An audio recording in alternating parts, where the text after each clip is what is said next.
अवरोध टिप्पणी र व्यङ्ग्य गरेकोमा भाजपा उपाध्यक्ष जगदीप धनखडको निन्दा गर्दै रेली निकालियो।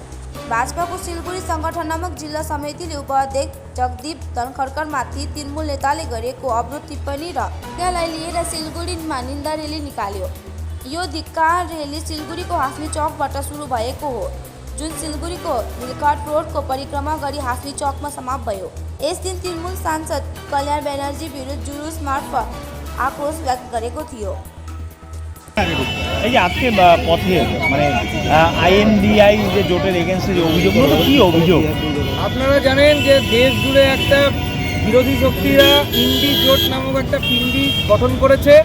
এই ইন্ডি জোটের পিণ্ডির মূল নায়ক রাহুল গান্ধী থেকে শুরু করে এবং তৃণমূল কংগ্রেসের এক সাংসদ কল্যাণ ব্যানার্জি, তিনি যে অভব্য আচরণ করেছেন, সংসদের বাইরে যে অভব্য আচরণ করেছেন, জগদীপ ধনখড়কে যে মিমিক্রি করেছেন। জগদীপ ধনখড় হলেন আমাদের দেশের উপরাষ্ট্রপতি এবং রাজ্যসভার চেয়ারম্যান। উনি সেই জায়গায় দাঁড়িয়ে ওনার মতো একজন সাংবিধানিক পদাধিকারী মানুষকে যে নোংরাভাবে যেভাবে আক্রমণ করা হয়েছে কল্যাণ বন্দ্যোপাধ্যায় এবং রাহুল গান্ধী তাদের নেতৃত্বে, এটা আমরা ধিক্কার জানাই।